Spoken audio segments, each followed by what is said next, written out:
Bom dia, meus irmãos.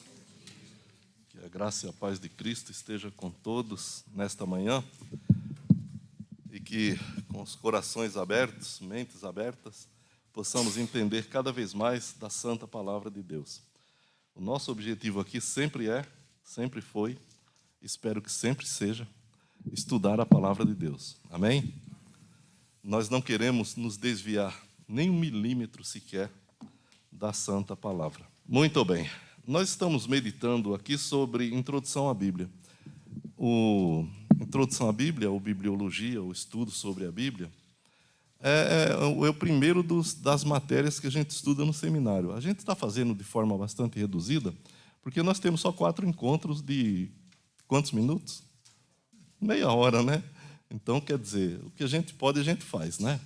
Mas eu creio que seja de bênção para todos nós, pelo menos de alerta, não é? Sobre o conhecimento da palavra de Deus. Na semana passada, nós citamos o texto de Atos 17, onde o apóstolo Paulo faz bastante declarações sobre Deus, num sermão que ele prega no Areópago. Então ele fala que Deus habita nos céus, que Deus de um só fez toda a raça humana, que Deus não é servido por mãos humanas, e ele faz bastante declarações a respeito de Deus, num texto bem pequeno até. Então eu perguntei, como é que Paulo sabe disso? Que Deus é assim, Deus é assado, se ele próprio escreve em 6,16 de 1 Timóteo, que Deus habita em luz inacessível, a quem nenhum dos homens viu e nem pode ver. Como que você pode fazer declarações a respeito de uma coisa que você nunca viu? Vocês sabem descrever uma coisa que vocês nunca viram? Alguém pode descrever? Hã? É difícil, né? Como é que você vai falar? Quem conhece o... não vou falar de coisa do estrangeiro, não. Quem conheceu 7 quedas aqui no interior do Brasil? Irmão Paulo conheceu. A moçada conheceu 7 quedas? Se eu pedir para você que nunca viu 7 quedas, nunca leu sobre 7 quedas, falarem sobre isso, você vai falar o quê? Você vai falar para mim, 7 quedas? Como é que um sujeito cai 7 vezes e permanece intacto? Na verdade, era uma grande cachoeira que foi coberta pela represa... Aquela represa lá que tem com o Paraguai? Hã? Aquela que faz fronteira com o Paraguai? Itaipu, que o Paraguai pensa que é deles, né? Que eles falam para o mundo inteiro que foram eles que construíram. Não foram, fomos nós. Então, mas você perguntar para quem nunca viu 7 quedas, como é que você vai descrever 7 quedas? Você já viu Deus? Alguém já viu a Deus? Quem viu Deus, levante a mão. A Júlia? Ela está arrumando o cabelo. Pensei que ela estava levantando a mão, que tinha visto Deus. Então, como é que você vai descrever uma coisa que você nunca viu? Então, como é que Paulo tem declarações sobre Deus que ele nunca viu?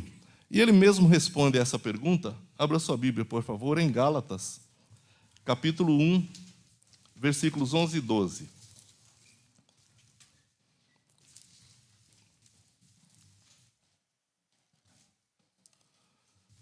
Gálatas, capítulo 1, versículos 11 e 12, diz assim: Mas, irmãos, quero que saibais que o Evangelho, quando se fala do Evangelho, se fala de toda a doutrina bíblica. Meus irmãos, quero que saibais que o Evangelho por mim anunciado não se baseia nos homens, porque não recebi de homem algum, nem me foi ensinado, mas o recebi por uma... Então, o que é a Bíblia? A Bíblia é a revelação de Jesus Cristo. A Bíblia é a revelação de Deus. E Deus é revelado, segundo a própria Bíblia, de várias formas. Né? A natureza, né? O Salmo 19 diz, os céus proclamam a glória de Deus, o firmamento anuncia a obra das suas mãos, um dia faz declaração outro dia, sem linguagem, sem fala, ouvem-se as suas vozes desde os confins da terra. Né? E em Romanos 1, 18, 19, Paulo vai falar que do céu se manifesta a ira de Deus sobre toda a impiedade e injustiça dos homens, que detêm a verdade e injustiça. Porque o que de Deus se pode conhecer é manifesto, porque Deus lhes manifestou. Tanto o seu poder como a sua divindade se entende claramente, se vê pelas coisas que estão criadas. Então, existem muitas e variadas formas, como disse o escritor aos Hebreus, no capítulo 1, né? Havendo Deus antigamente falado aos pais pelos profetas, a nós falou-nos nesses últimos dias pelo Filho, a quem constituiu o herdeiro de tudo, por quem fez também o mundo, o qual resplendor da sua glória e a expressa imagem da sua pessoa, e sustenta todas as coisas pela palavra do seu poder. Então, o que é que a Bíblia diz? Que Deus se revelou de muitas formas, de muitas maneiras. Por que nós podemos conhecer a Deus? Porque Ele se revelou. Se Deus não tivesse se revelado, nós não saberíamos absolutamente nada dele. Então, só que tem uma coisa também. Deus se revelou, mas não se revelou no vácuo. Ele se revelou e deixou registrado a vontade dele. E a Bíblia é a revelação da estrita vontade de Deus. Se você quiser conhecer a Deus, você tem que ler a Bíblia. Se você quiser que Deus fale com você, você tem que ler a Bíblia. Se você quiser que Deus fale com você em alta voz, leia a Bíblia em alta voz. Então, mas é na Bíblia e só na Bíblia, e não existe nada fora da Bíblia que nos traga o conhecimento de Deus. Não existe nenhum outro livro, nenhuma outra autoridade, ninguém, absolutamente ninguém, que fale sobre Deus. Os teólogos falam sobre Deus? Falam. Todos os teólogos falam sobre Deus? Falam. E aqueles teólogos modernistas falam sobre Deus? Falam. E os teólogos ateus falam sobre... Teólogo ateu é brincadeira, né? Mas tem. Falam sobre Deus? Falam. Mas tem que falar de acordo com a vontade de Deus. Nós, os batistas, temos muitos teólogos. Na verdade, eu acho que a maioria dos teólogos existentes nessa terra, no mundo protestante, são batistas. Os batistas têm feito muito em todas as coisas. Nós traduzimos a Bíblia mais do que ninguém, para o mundo inteiro. E os nossos teólogos são de primeira linha. Mas eu quero dizer uma coisa para vocês. Nós só aceitamos ensinamentos de teólogos que estejam estritamente de acordo com a Bíblia. A Bíblia é a aferidora de toda a verdade que nós proclamamos. Como eu disse outro dia, nós não somos papagaios de teólogo nenhum. Nós somos mensageiros da palavra de Deus. Então, tudo que se contravenha ao ensino da palavra de Deus, conforme está na palavra de Deus, qualquer ensino que ponha em dúvida qualquer ensino da palavra de Deus, nós não aceitamos. Porque o único aferidor que nós temos da verdade divina é a Bíblia. A Bíblia é a nossa regra de fé e a nossa regra de prática, a nossa regra de vida. Então, é só na Bíblia, só pela Bíblia, que nós conhecemos a Deus e pregamos o evangelho eficaz. Não existe um evangelho fora da Bíblia. Não existem explicações de coisas que a Bíblia fala tão claramente.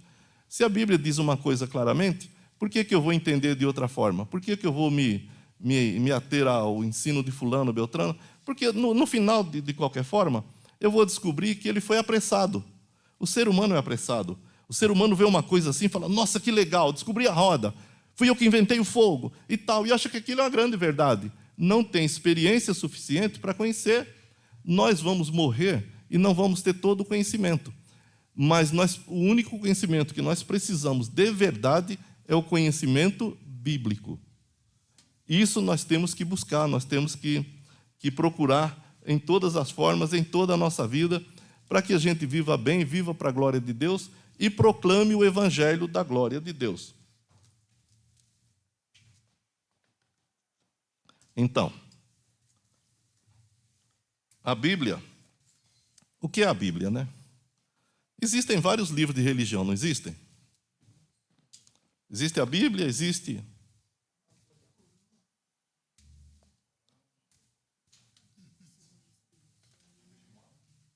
o livro dos Mormons. Tem um livro muito bom que todos deveriam ler.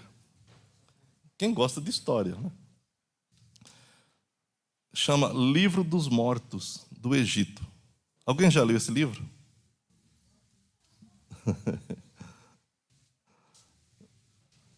Vocês viram, existe esse livro. O livro da religião, da antiga religião egípcia, chamava Livro dos Mortos do Egito. E é bem interessante, bem histórico, né? Se você quer conhecer um pouco da história da religião também. Tem os livros da Índia também, né? Mas o livro que mais se contrapõe à Bíblia é o Alcorão. Uma vez uma pessoa que foi embora da nossa igreja começou a ler o Alcorão. Você vê, né, as coisas que acontecem. E ele falou para mim que o Alcorão é um complemento da Bíblia. Falei, não. A Bíblia e o Alcorão não são complementares. Elas se excluem. Você, se acreditar no Alcorão, não pode crer na Bíblia. Se você crer na Bíblia, você não tem como crer no Alcorão. São livros e ensinamentos que se excluem. Então não é, ele achava que o Alcorão era o complemento da Bíblia, não é. Eu quero dizer uma coisa para você, sem qualquer pieguismo, sem qualquer religiosidade. A Bíblia é o livro, é o único livro. A Bíblia é a palavra de Deus e só a Bíblia é a palavra de Deus. Portanto, ela não contém erros, ela não contém contradições. Você não vai encontrar nenhuma contradição na Bíblia. Eu lembro que quando eu estava me encaminhando para o ateísmo, parece brincadeira, né? Eu estava me encaminhando para o ateísmo, era jovem, inexperiente. E, de repente, Deus começa a me tocar no coração, falar comigo. Eu tinha deixado de ler a Bíblia, eu fui criado na igreja, né? Eu tinha deixado de ler a Bíblia, tinha deixado de orar, não gostava mais dos crentes, não gostava da igreja, achava defeito em todas as coisas. E é tudo desculpa que a gente, né, arruma. E, de repente, Deus começou a tocar no meu coração. E a primeira coisa que eu fiz, eu falei, eu vou comprar uma Bíblia de novo, né? Aí eu falei, vou comprar uma Bíblia. E eu fiquei com muito medo de comprar a Bíblia, irmãos. Mas eu fiquei com muito medo de comprar a Bíblia. E eu ia na igreja, lá tinha uma biblioteca que vendia Bíblias. E eu falei, vou comprar. Eu passava a olhar e falava, não vou comprar. Não vou comprar, vai que eu acho uma contradição. Aí eu vou perder o sentido da vida, a razão da vida, porque o ateu não tem por que viver. Não estou dizendo que ele deve morrer. Ele não tem um motivo para viver. Se a vida é um conglomerado químico, mas estou vivendo para quê? Sou pobre. E mesmo que fosse rico. Né, você vive para quê? Só para ver, igual Jeremias falou, para ver problemas e essas coisas? Se você não tem uma esperança gloriosa em Jesus Cristo, para que o indivíduo vive? Me fala. Ou você tem uma esperança em Cristo, ou você não tem por que viver. Não estou falando para ninguém suicidar, tá? Por favor. Estou dizendo que não há um motivo para você viver apenas fisicamente, humanamente. Não tem motivo. É muito vazio. Primeiro, você não vai saber o que é amor, você não vai saber. Você vai ter certas emoções, porque é natural, os animais também têm. Então, você vai viver meio que como um animal. Então, quando eu comecei a pensar em comprar a Bíblia, eu fiquei com medo, porque eu falei, eu vou encontrar contradição, aí eu realmente perco o sentido total da vida, né? Mas comprei. Eu comecei a ler com medo também. E fui procurando. Eu estava procurando contradição na Bíblia. Aí eu li do Gênesis ao Apocalipse. Eu não achei. Eu pensei comigo que eu não li com toda a atenção. Vou ler com atenção agora. Li de novo. Não achei. Bom, eu já li a Bíblia várias vezes. Até hoje eu não achei. Tem gente que acha. Eu nunca achei. Será porque eu sou burro? Ou porque a Bíblia não tem contradição? Então, a palavra Bíblia é uma palavra plural. Ela vem do grego, né? É uma palavra grega, na verdade. Bíblia. Vem de biblos. É que biblos vem mais de biblion. Biblos era o nome que se dava entre casca do papiro. A Bíblia foi escrita inicialmente em papiros, né? Foi escrita inicialmente em pergaminhos. Pergaminhos era couro de carneiro, de ovelha, tal, onde eles escreviam na Bíblia. Era muito forte, era bom. E depois, quando se inventou o papiro, a Bíblia então começou a ser escrita, começou a ser escrito em papiro, né? Biblos. Era a entrecasca do papiro que se fazia uma espécie de papel onde eram escritas as coisas. Daí vem o nome Bíblia. A palavra Bíblia, como nós temos aqui, é plural de livros. Isso significa livro, livros. Bíblia, livros. E a Bíblia, na verdade, é uma coleção de livros, né? A Bíblia é uma biblioteca, né? Nós temos quantos livros na Bíblia? Quantos? Meia? Quantos no Antigo Testamento? E no Novo? Depois eu vou falar sobre os apócrifos, talvez no próximo domingo, mas por hoje a gente fica só com os 39 e os 27. Então nós temos 39 livros no Antigo Testamento e 27 no Novo Testamento. Os livros do Antigo Testamento são divididos em 3 partes pelos judeus: lei, escritos e profetas. Ou lei, salmos e profetas. Mas eles dividem em lei, escritos e profetas. Os escritos são todos históricos e tal. Os profetas são os profetas, né? Depois que foi feita a tradução para o grego do Antigo Testamento, então, por razões literárias, a Bíblia ficou dividida em 5 partes: lei, históricos, poéticos, profetas maiores, profetas menores. Antigo Testamento. São 5 partes. A lei são os 5 livros de Moisés. Os históricos são os livros que vão de Josué até... São 12 livros. E os poéticos?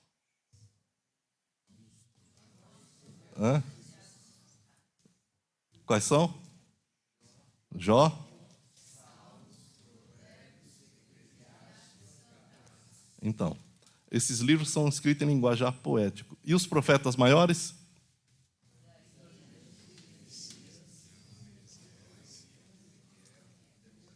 Só faltou um livro, né?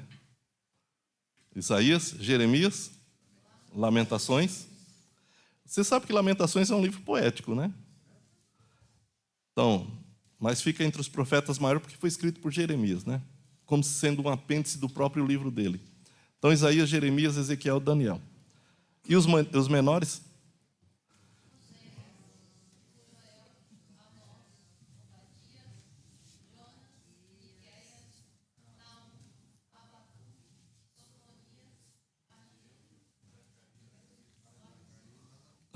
Você vê que começa assim: Oséias. Você fala, vamos ler em Abacuque. Aí o pessoal fica procurando aqui perto de Apocalipse, né? Eu lembro que uma vez a gente foi fazer um culto numa casa. Lembra, nega, aqui na Bom Pastor, há muitos anos atrás. A gente foi fazer um culto numa casa de umas pessoas que não eram da nossa igreja, mas eles pediram para a gente fazer um culto para eles lá, um culto lá na casa deles. Aí fomos nós, né?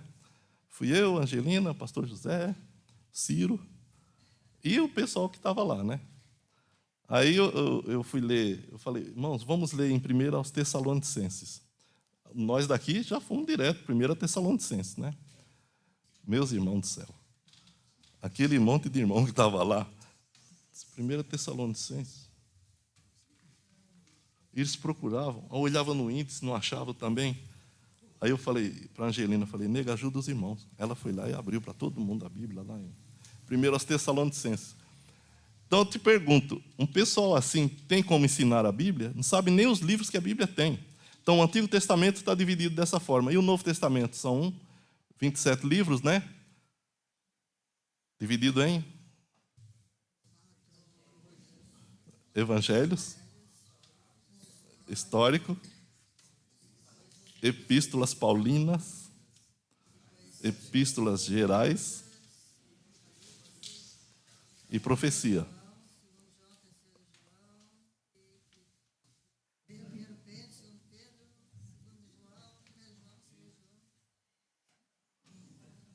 Então, os evangelhos são 4, né?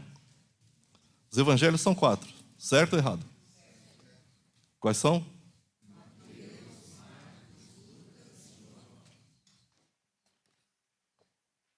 Os 3 primeiros evangelhos, Mateus, Marcos e Lucas, são chamados de evangelhos sinóticos. Por que sinóticos? Porque eles têm uma mesma visão. Eles têm histórias. Quando você para analisar cada um dos evangelhos, mesmo que eles se pareçam muito, quando você lê assim, de repente, se você começa a estudar, você vai perceber uma coisa, que Mateus dirige o evangelho dele. Alguém disse que o evangelho de Mateus foi escrito inicialmente em hebraico, depois traduzido para o grego. Não sei, não vi. Mateus, Marcos e Lucas, eles escrevem muito parecidos, mas quando você percebe o conteúdo deles, vocês vão perceber também que eles estão se dirigindo a certos públicos da época. É claro que aí você vai ter que estudar história um pouquinho para entender como é que o povo da época se entendia, não é? Então, Mateus escreve diretamente para os judeus, para provar o quê? Para provar que Jesus é o Messias prometido nas Escrituras. Daí, então, tem muitas citações de Jesus como o Messias, o prometido por Deus, que ele está escrevendo para o público judaico. E vem Marcos, possivelmente Marcos foi o primeiro dos evangelhos escritos. Marcos não tem a genealogia. Você vê que Mateus tem genealogia, mas Marcos não tem, porque o objetivo de Marcos é apresentar Jesus ao mundo como servo. E ele escreve mais para os romanos. É um evangelho muito prático. Começa dizendo, princípio do evangelho de Jesus Cristo, Filho de Deus e tal, e Jesus já está trabalhando, porque servo trabalha. Então, Jesus é apresentado como servo de Jeová, aquele que veio para trabalhar por nós, em nosso lugar, etc. Lucas, ele tem uma outra perspectiva. Ele faz uma pesquisa a respeito do que Jesus fez e ensinou. Eu estava falando na classe dos homens sobre o fato de evangelizar alguém. Evangelizar. Quando Lucas escreveu o evangelho dele e o livro de Atos, quem escreveu Atos foi Lucas, ele escreve para a mesma pessoa para discipular uma pessoa. Lucas não sabia que o livro dele, os 2 livros que ele escreveu, fariam parte da Bíblia. Aliás, nenhum escritor da Bíblia sabia que os livros deles fariam parte da Bíblia. Nenhum escritor sabia. Deus falou com eles, eles escreveram. Mas escreveram para aquele momento, eles não sabiam que estavam escrevendo uma mensagem eterna. Nenhum deles fala, hoje eu me acordei legalzão, vou começar a escrever a Bíblia. Não foi assim. Eles escreveram sem saber que estava escrevendo um livro que se tornaria a Bíblia. E Lucas, ele escreve 2 livros com a simples finalidade de discipular Teófilo. Veja no início do livro deles, na introdução, nos 2 livros de Lucas e Tiago, Atos, que ele está escrevendo para a mesma pessoa, Teófilo. Ele escreve no Evangelho, eu estou escrevendo sobre tudo que Jesus fez, fiz o primeiro relato, e se você ler em outras versões mais clássicas, ele fala, fiz o primeiro tratado a Teófilo, acerca de tudo que Jesus começou a fazer e a ensinar. E depois, botaram na versão certa aí. Fiz o primeiro tratado a Teófilo, acerca de tudo que Jesus começou, não só a fazer, mas a ensinar. Agora põe Atos 1. Veja que ele está escrevendo sobre tudo que Jesus fez e ensinou. Atos capítulo 1, versículo 1. Isso aí.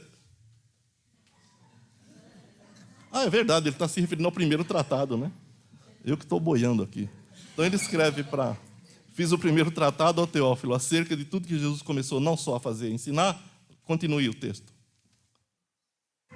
Até o dia em que foi recebido em cima, depois de ter dado mandamentos pelo Espírito Santo aos apóstolos que escolhera, aos quais também Deus, depois de ter padecido, se apresentou vivo, com muitas e infalíveis provas, sendo visto por eles por espaço de 40 dias e falando que respeitava o reino de Deus. Muito bem, então ele escreve o primeiro tratado para relatar o que Jesus fez, e no segundo tratado, o que a igreja fez depois que Jesus voltou aos céus e mandou o Espírito Santo. Ele quer evangelizar uma pessoa. Olha o esforço que Lucas faz para discipular alguém corretamente no Evangelho. Veja que não é só dizer para as pessoas, Jesus te ama, tem um plano maravilhoso para você, quer te salvar. Não. Se você evangelizar uma pessoa, você tem que discipular a pessoa e discipular de acordo com a Bíblia. Não vai inventar. Não vai inventar que não dá certo. Nós temos que ensinar a Bíblia para as pessoas. Nós não temos nada melhor, nada maior, nada mais sábio, nada mais importante do que a própria palavra de Deus. O Evangelho, Paulo diz em Romanos 1, 16, 17, que é o poder de Deus para a salvação de todo aquele que crê. Então, não são as nossas teorias, não são as nossas explicações, O evangelho puro e simples. É isso que salva um pecador. É isso que mantém um pecador no caminho do Senhor. É isso que leva alguém à vida eterna. Não inventa que não dá certo. Falo com experiência. Eu tenho 68 anos de idade, 68 anos de igreja, já preguei em tudo quanto foi lugar do mundo que vocês possam imaginar. Até no presídio. Não só uma vez, muitas vezes. Fiz ar livre, falei com pessoas em casa, falei com pessoas do púlpito aqui também, e tal e tudo. Ensina a Bíblia.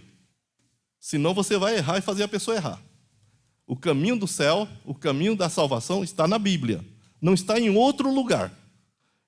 Repito, nós não temos nada melhor para ensinar a uma pessoa do que a palavra revelada de Deus. Isso que eu estou dizendo aqui. Quando eu falei que Paulo falou a respeito de Jesus, e ele mesmo diz que foi por revelação, eu disse que a revelação não ficou no vácuo, ficou escrita. Deus escreveu todas as coisas que ele queria na Bíblia. Deus escreveu tudo aqui, ou tem coisa que ele não revelou? Hã? Leiam em Deuteronômio 29, 29.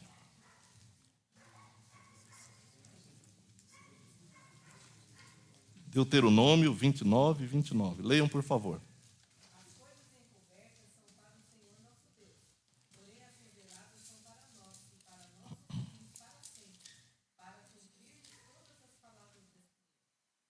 Então, veja que diz que as coisas encobertas pertencem.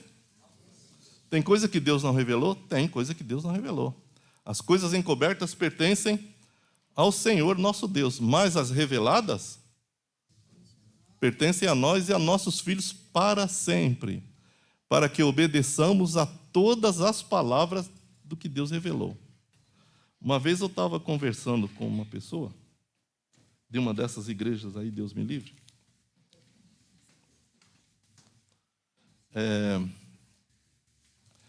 E ele estava falando de revelações e tal e tudo. Eu falei, vocês não ensinam a Bíblia na igreja de vocês?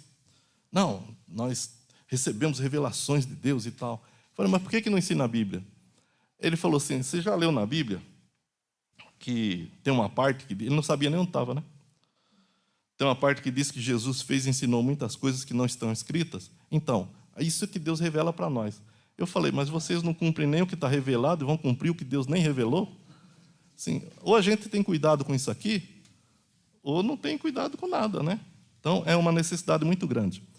Quando Deus se revela lá no Pentateuco, ele diz que os pais devem ensinar para os seus filhos. Ensinar o quê? A Bíblia. Pura e simples. Se você tem o cuidado de ensinar a Bíblia, a palavra de Deus, para os seus filhos, você está ensinando para os seus filhos a revelação de Deus. E outra, Bíblia não é coisa para ser discutida. A Bíblia é para ser lida, crida e vivida. As discussões que existem sobre a Bíblia são inócuas, né? Eu acho legal quando a gente discute certas coisas e tal, vamos entender melhor, até para entender melhor.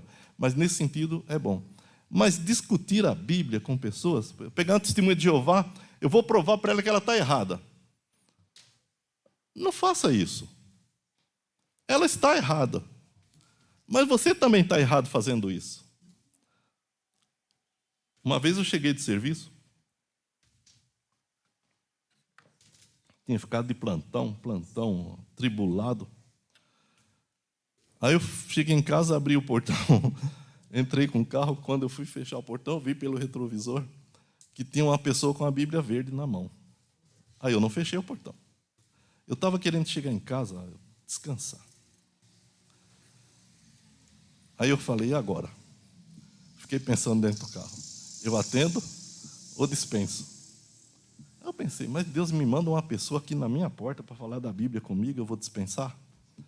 Eu não, vou falar com a pessoa. Aí eu falei, pois não.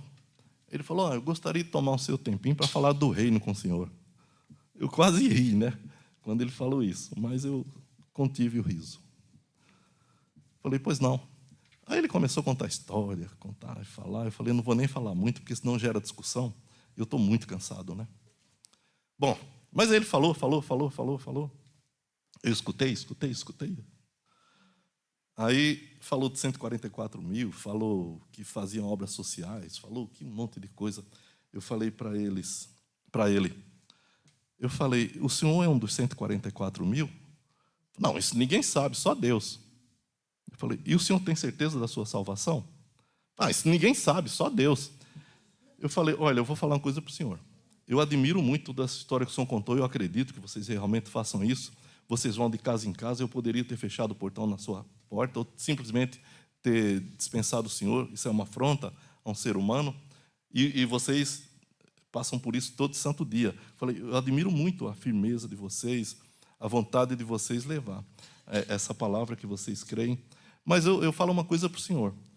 Eu não sairia da minha casa para levar uma palavra para alguém que não gere certeza. Ele falou, como assim? Eu falei, o senhor não tem certeza se é um dos 144, o senhor não tem certeza se é salvo? Então o que o senhor está fazendo? O senhor está levando dúvida para a casa dos outros? O senhor mesmo está em dúvida das suas coisas? Eu falei, o senhor não gostaria de confessar Jesus como Senhor e Salvador da sua vida? Eu falei para ele, leia João 5:24. Eu não vou ler. Eu falei, então vou citar para o senhor. Na verdade vos digo, disse Jesus, que quem ouve a minha palavra e crê naquele que me enviou, tem a vida eterna e não entrará em condenação, mas passou da morte para a vida. Eu falei, o senhor ouviu as palavras de Jesus? O indivíduo que confessa ele é salvo por toda a eternidade. Eu falei, leia Romanos 8:1. Não vou ler. Eu falei, então vou citar para o senhor. Eu falei, nenhuma condenação há para os que estão em Cristo Jesus, que não andam... É só isso aí. Eu já ia citar a carta inteira aqui. Aí ele falou assim, mas é muito chato. Assim, eu, como não tenho certeza, eu falei, então, vou fazer a pergunta para o senhor de novo. O senhor tem certeza da sua salvação, pelo menos? Do 144, eu sei que o senhor não tem. Falou, não. Eu falei, o senhor pode confessar Jesus aqui e sair daqui salvo. Ele falou, com essa palavra eu vou embora. Eu não fui discutir com ele. Se eu fosse discutir com ele, discutir que Jesus é Deus ou não é Deus, que nós vamos ficar um paraíso aqui na terra, e eu ia provar que não, ele ia provar que sim. A gente fica nessa discussão inócua. O que a gente faz? Prega o evangelho. Deus pôs alguém na sua frente. Prega o evangelho, ensina o que a Bíblia ensina. Isso que é bom. É isso que transforma. E a Bíblia é um livro que tem demonstrado por sua história, pela história que a gente vê, como pessoas foram transformadas pelo ensino da palavra de Deus, pelo Evangelho. O Evangelho é o poder de Deus. Não existe outro poder de Deus. O Evangelho é o poder de Deus. E ele é muito simples de ser dito, de ser vivido, de ser pregado, de ser levado às pessoas. É essa a nossa função como crentes no Senhor Jesus Cristo. Levar o Evangelho de Jesus Cristo conforme a revelação de Deus na Bíblia. Se eu for falar de outra coisa, todo mundo fala de qualquer coisa. Se eu for falar de outra coisa além do Evangelho, eu estou falando simplesmente uma coisa qualquer que qualquer pessoa poderia falar, etc. Mas não, quando eu levo o Evangelho, eu estou falando da única mensagem. Da única mensagem que pode salvar alguém, que pode transformar, né? Transforma a vida de maiores pecadores. Esses tempos atrás aqui eu falei de um ex-bandido, né, que se converteu na cadeia, que os mais antigos conhecem. Ele escreveu muitos livros, ele se tornou um grande pregador do Evangelho, fazia muitos hinos bonitos, ele gravou discos com hinos, e ele era convidado em muitas igrejas para dar testemunho e para pregar. Ele era um grande pregador. E ele se converteu no presídio. Ele era o Testinha, né? Ficou famoso. Na minha época de jovem, de adolescente, era o cara que mais se falava, né? O Testinha, o testemunho muito poderoso. Mas eu não preciso falar do Testinha. Eu posso falar de Paulo, o apóstolo, por exemplo. Era um homem que perseguia o Evangelho, perseguia Jesus, perseguia a igreja, matava crentes, prendia crentes. E um dia ele vai para Damasco para prender os crentes lá. Ao meio-dia, naquele deserto, ele é envolvido por uma luz mais forte do que a luz do sol. E ele ouve uma voz que diz para ele, Saulo, Saulo, por que você me persegue? E Saulo sabia quem estava falando com ele. Saulo disse, Senhor, quem és tu? Ele falou: eu sou Jesus a quem você persegue. Vá para Damasco e lá te será dito o que você deve fazer. E lá o Senhor aparece a um discípulo chamado Ananias e diz para Ananias: Ananias, vá na rua direita em Damasco, não é em São Paulo não, tá? Em Damasco, e procure por Saulo de Tarso. Ele está na casa de Simão. Vá lá e procure e fale para ele do Evangelho. Aí Ananias chega lá e fala: Saulo, irmão, o Senhor que te apareceu no caminho de Damasco me enviou para que você seja salvo e cheio do Espírito Santo. E Saulo, o grande perseguidor inimigo do cristianismo, foi salvo pela mensagem simples do Evangelho. Porque a mensagem simples do Evangelho é mais poderosa do que qualquer outra coisa que você possa imaginar. O Evangelho é a voz de Deus. Por isso a Bíblia deve ser lida, deve ser estudada, deve ser amada, deve ser vivida, deve ser crida e pregada. Porque se você tirar a Bíblia de circulação, não sobra nada para o ser humano. Sobra um vazio tremendo. Em Jesus, no Jesus que a Bíblia fala, que a Bíblia ensina, nos ensinos da Bíblia, sobre como a gente viver para agradar a Deus, né? A grande salvação em Jesus Cristo, como criar os nossos filhos, como educar nossas famílias. A Bíblia tem todos os princípios. Meus irmãos, eu já li muitos livros, mas a Bíblia é o meu livro. Digo isso sem qualquer religiosidade. É o meu livro. Eu amo a Bíblia. Eu tenho visto Deus agir poderosamente na minha vida e na vida de muitas pessoas através da mensagem pura e simples da palavra de Deus. Amém?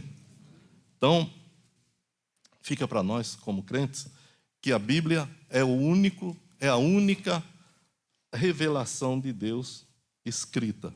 Nós não temos outra, nada que complemente a Bíblia. Toda a nossa teologia deve ser medida pela Bíblia, toda a nossa ética deve ser medida pela Bíblia, toda a nossa vida conjugal, como pais, filhos, tudo deve ser medido pela Bíblia, pela palavra de Deus. Amém? Então tenhamos esse cuidado para que sejamos pessoas abençoadoras nessa terra.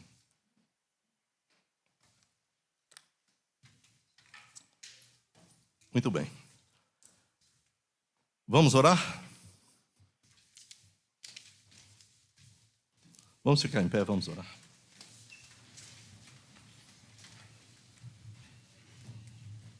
Deus, nosso Pai, te louvamos por esta manhã, aqui reunidos, nessa manhã de sol tão bonita, Senhor, onde o mundo está em polvorosa, e nós aqui estamos como servos Teu, ouvindo a Tua palavra, e que o Espírito Santo nos ajude, Senhor, a pôr em prática tudo que nós ouvimos, nos faça crer profundamente em Ti, na Tua palavra revelada, que em todo tempo, em todo lugar, em toda hora, nós vivamos para a Tua glória, conforme revelado na Bíblia, Senhor. Que todos nós tenhamos o cuidado de ensinar essa palavra a todas as pessoas, aos nossos filhos, a quem o Senhor puser na nossa frente. Meu Deus, nos guie sempre nessa vontade santa e soberana, e nos abençoe neste dia. Nos abençoe hoje à noite no culto que teremos também. Abençoe o pastor Williams, o Ayrton Williams, que vem nos trazer a palavra de Deus, que ele faça uma boa viagem com sua família e que sejamos abençoados com a meditação da Tua palavra aqui à noite, e o pastor e sua família sejam muito abençoados também no nosso meio. Senhor, nos abençoe nesses dias do projeto Luz nas Trevas, para que todos nós estejamos aqui com os corações abertos, aprendendo da Tua palavra através do Teu servo. Nos guie sempre na Tua vontade, Senhor. Perdoa os nossos pecados, pois oramos em nome de Jesus, nosso Senhor. Amém. Deus vos abençoe, meus irmãos. Até a noite, com a graça de Deus.